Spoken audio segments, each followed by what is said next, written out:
This diagram represents a traditional understanding of STEM.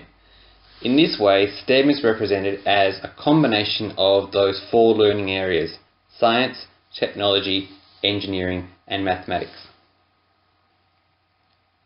At Seaview High School, we've moved towards using the term STEM approach instead. STEM approach is a way of looking at the world rather than a combination of four different learning areas. But what it has in common with those four learning areas is that these learnings come from commonalities within the science, technology, engineering, and mathematics. So what we have in the STEM approach is a focus on skills and capabilities, developing student skills and capabilities. There is a student-centered pedagogy. There is a future focus looking at where our society is headed, work and careers. And work within the STEM approach should always be contextual and connected to student lives. Each of those focus areas can then be further broken down into these sub-elements. So we can connect the skills and capabilities to general capabilities in the Australian curriculum, vocational skills and entrepreneurship. For student-centered pedagogy, we can use the TEFL domains as a framework. We've already looked at student voice and project-based learning. In terms of future focus, that's really about careers, innovation, sustainability. And when we look at the contextual and connected curriculum, it's about looking at contemporary issues, interdisciplinary work, and remaining globally minded. So today's professional learning will focus on that general capabilities part of the STEM approach, a focus on those general capabilities from the Australian curriculum.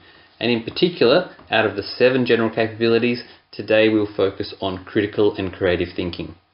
Within the Australian curriculum framework, there are documents that help support students to develop critical and creative thinking, and that's what we will look at today, the learning continuum associated with that general capability. This slide represents part of the critical and creative thinking learning continuum. You can see that across the top, the continuum is divided into 6 levels, roughly associating with different year levels, with level 6 showing what students should be able to do by the end of year 10. As you look down the table, you'll see there are key elements. On this page, inquiring and generating ideas.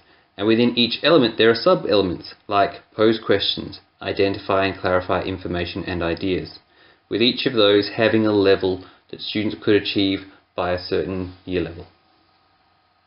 Rather than looking too closely at the whole table, which has a bit too much information on it, this slide just shows those 4 key elements: inquiring, generating ideas, reflecting on thinking, analysing and evaluating. When we look at this, hopefully it's a little bit familiar in terms of when we looked at the PBL model and design thinking. Each of these processes requires critical and creative thinking and goes through a cycle, starting with inquiry through generating ideas, reflecting on those ideas and evaluating them, and then producing something that you analyse and evaluate for its success. Very similar to what happened in the Week 9 projects with Year 8s and 9s, where they generated ideas and models and products, analysed and evaluated and shared those at the expo.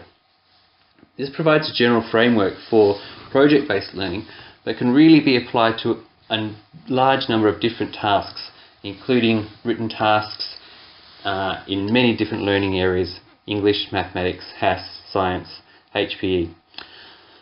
So really, this provides a framework for going through that thinking in different ways, and each student should be able to develop these skills through each year of their schooling. Rather than using the whole learning continuum to analyse tasks and form the foundation of our discussions today, this slide just shows the Year 10 level. So the 3 columns show those key elements, the 4 phases of that cycle. The next column shows the sub-elements. And the final column shows what level students at Year 10 should be able to achieve. What are the sorts of things that they should be able to do when engaged in critical and creative thinking. I've asked learning area coordinators to help facilitate the process happening at each table, which should hopefully look a little something like this. In your learning area, examine the assessment task that you've brought in. Hopefully it's for Year 10, because then it will match up closely with the learning continuum information that you have. And hopefully it's one that will be taught in the current semester, so you've got an opportunity to put this into practice quite soon. Compare that task to the information you have about the critical and creative thinking sub-elements. Which of those elements are currently being used by students as they work through the task? Then think about which of the sub-elements have not been included or have been underutilized. Are there ways in which you could enhance or include these? You may wish to then rewrite parts of the task so that you can prompt students to stretch their thinking and develop critical and creative thinking skills.